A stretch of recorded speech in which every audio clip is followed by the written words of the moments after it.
Bim! Guess what? There are a few things in life that confuse me. Okay, there's many things in life that confuse me, let's be honest. Including the fact that I'm doing this video whilst more than a little bit slightly intoxicated. But the big question is, why do people eat lamb at Easter? Think about it. Easter, eggs. Eggs are like, I don't know, baby things that have not happened yet. Nothing to do with the resurrection of Christ. However, never mind that. Why do people eat lamb at Christmas? Easter, even. It makes no sense. You think about it. Lamb, new life, new from nothing, not like resurrected. It's a brand new thing from nothing. And, well, I say nothing, it's sperm and eggs and sheep and stuff. But I mean, technically, in the scheme of things, it's nothing. But somehow, lamb has become the meal that people eat at Easter. Baffles me. But the main question is, how do you cook a lamb? Well, the easiest way is to not look at that side, look at that side, because that side tells you how to cook it. It's upside down. Didn't mention I'm intoxicated. Cooking instructions. Remove lamb from packaging. No, Sherlock. And rest at room temperature for 30 minutes before cooking. You mean you want the lamb to chill? Or rather, unchill, because it's been in the fridge, which is like chill. And then gas mark 5, place joint in roasting tin, loosely covered with foil, then roasted. Set to preheat oven for 6 minutes per 100 grams. So, you cook it in the oven for 6 minutes per 100 grams. Now this pack here is 0.933 kilograms. So that's 9.3 times 6. Have I got a calculator to hand? I'll tell you what, freakily, I do. But does it work? Yes, it does. Oh, that's even more freaky. So, we've got 0.9933, no. 0.933 times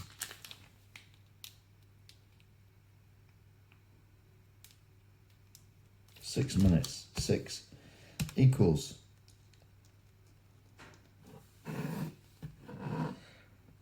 5.598. Now,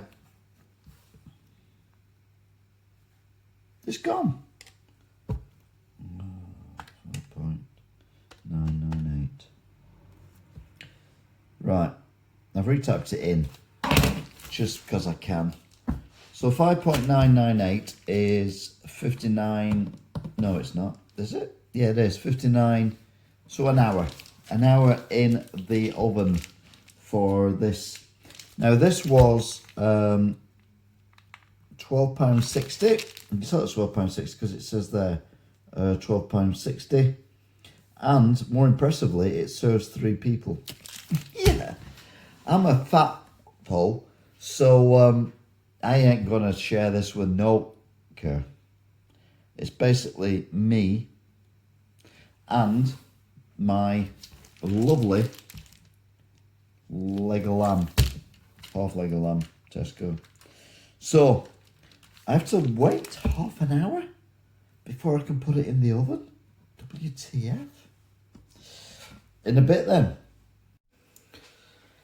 Okay then, it's been a while. I'll be honest, it's not been half an hour, But it's been a while, and I've just tipped my hand on the control thing. Anyway, so let's open this.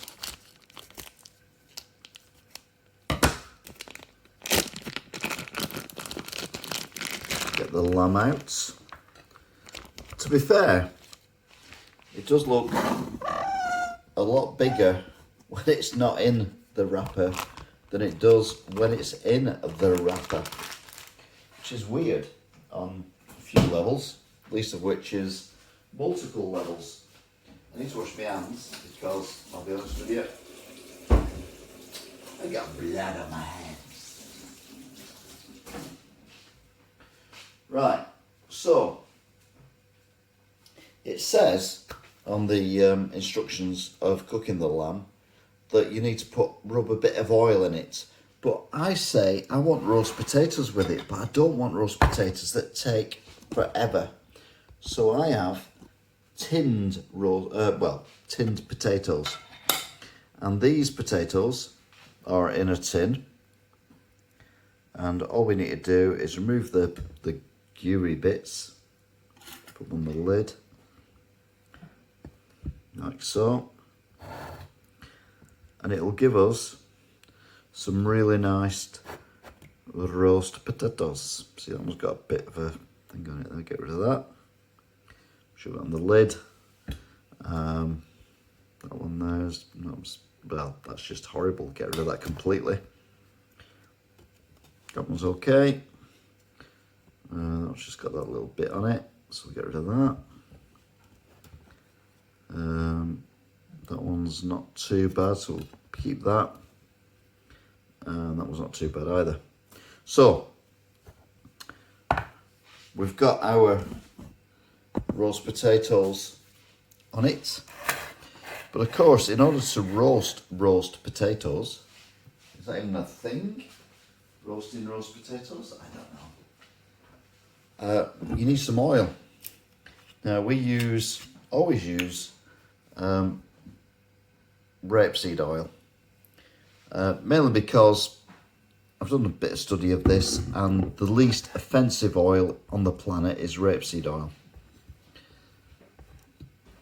So we'll give it a rub the potatoes as well with a bit of oil, rub the meat with a bit of oil.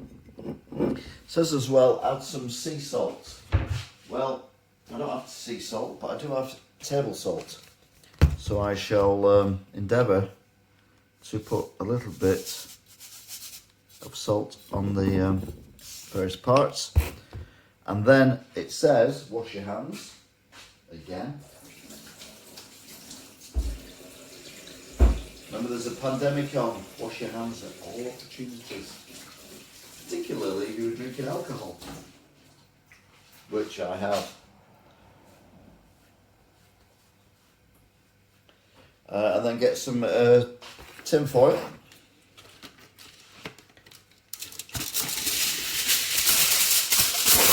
Now the oven is preheated. Gas mark 5. So it says loosely put the tin foil over. So that's pretty loose, and then pop that in the oven. There you are. Okay then. In the oven it goes. We'll see you in an hour or so. Of course, you need veg with a Easter dinner or a Sunday roast. So we've got carrots, we've got sprouts, admitted they're frozen, and we've got potatoes, as in boiled potatoes. These are new baby potatoes.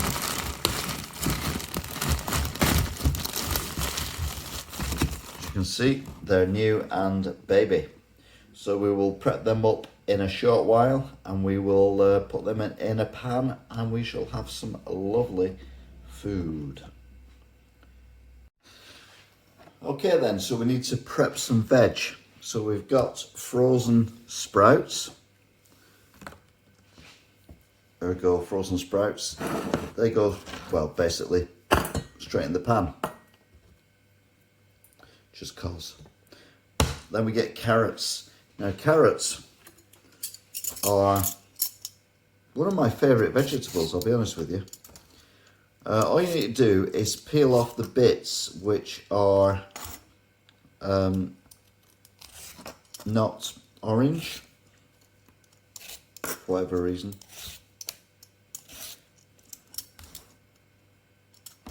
So there you go, that's done. And then get your knife, chop off top and tail. Now there's a few ways you can prepare carrots, one of which people seem to like, although I think it's rather a waste of carrot, is to cut them into strips. So you go like that, like that, like that, and like that. I'm going to be honest, I'm going to use these anyway. And then you cut them down and down.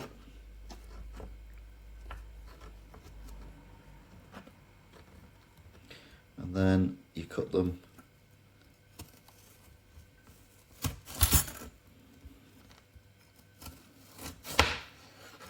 like so, and then all of a sudden you've got batons of carrot. Me personally, they'll go in the same way, they'll end up the same way, so I just chop them, slice them and do them like that, which is a lot easier, a lot less faff, and there's no waste.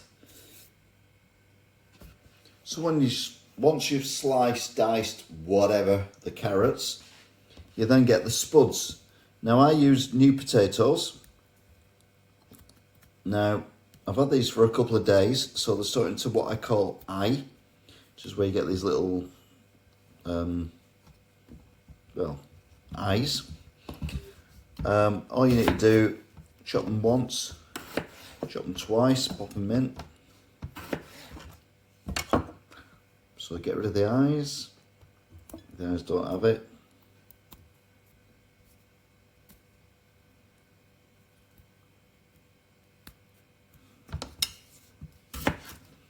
Chop them once, chop them twice, chuck them in the pan. Remember, you've got the roast potatoes as well, so you don't need to go overboard with the boiled potatoes.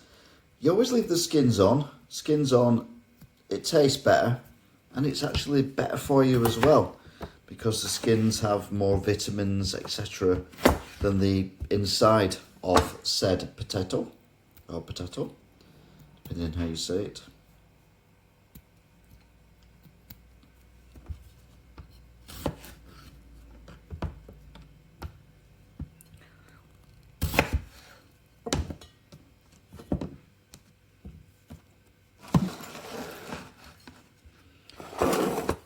So once you've done, you've got a selection of vegetables. You can cook them all in one pan. There's no point having loads of pans going on. Just one pan will cook them all.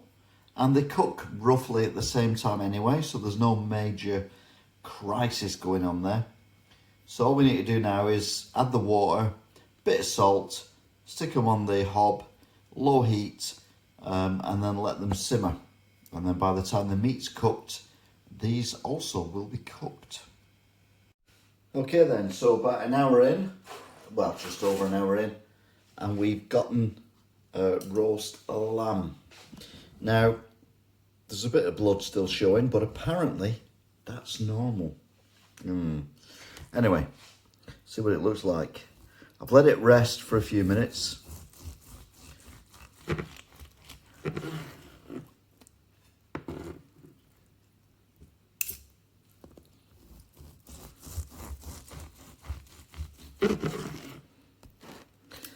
It's cutting really well, to be fair.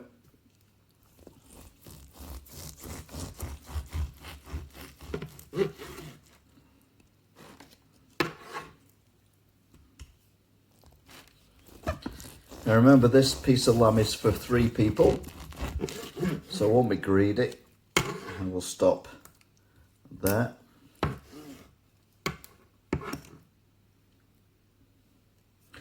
Now, a quick reminder,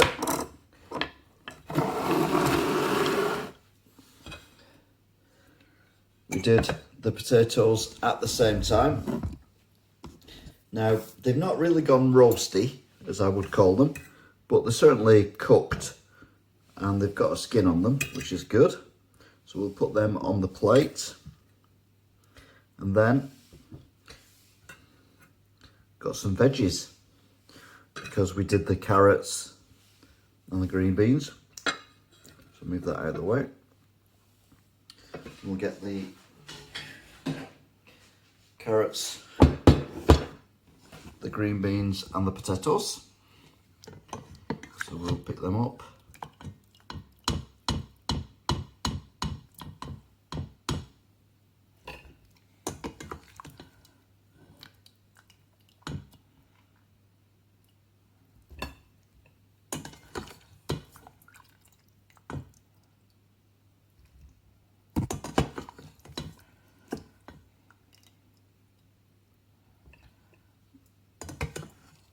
Bit more than I thought I had, but still, that's part of the fun, isn't it? Having more than you thought you had, apparently. Right, so we've got roast lamb, potatoes, boiled potatoes, carrots and sprouts. What we need next is, well, gravy. Everyone loves gravy. So, bowl. Gravy browning. Gravy granules for beef. Yeah, it's not beef, it's lamb. But I've got a plan. So, tip some of them in. Get the fork. And then we will add a little bit of water from the pan with the vegetables in it, just to get it going. Not a lot, just a little bit. And then make it lammy. We'll add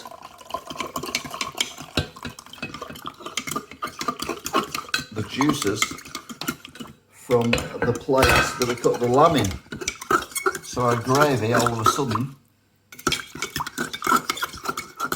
instead of beef gravy, is lamb gravy. Lamb gravy. And then we pick the lamb gravy up and then we just pour it over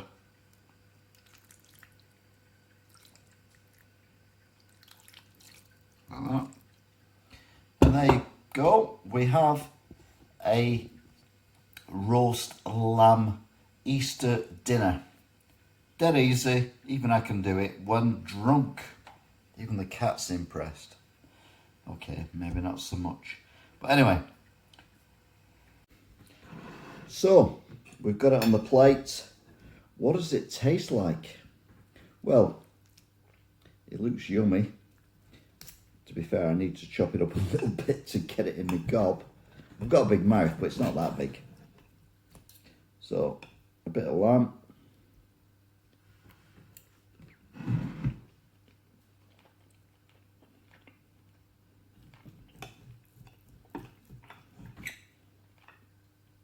To be honest with you, that is amazing. Bit of lamb and potato.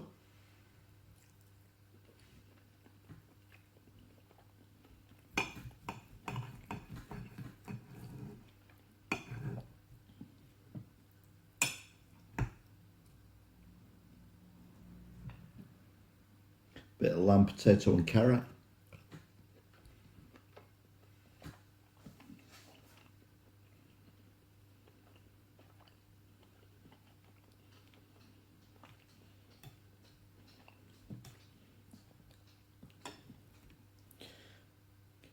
You know what? This is amazing.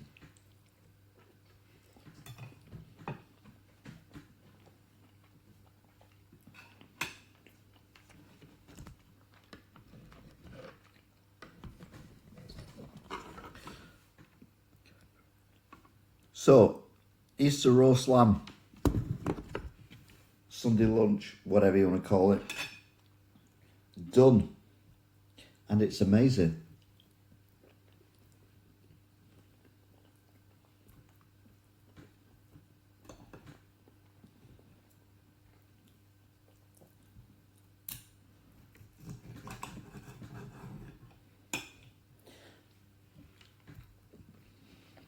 Until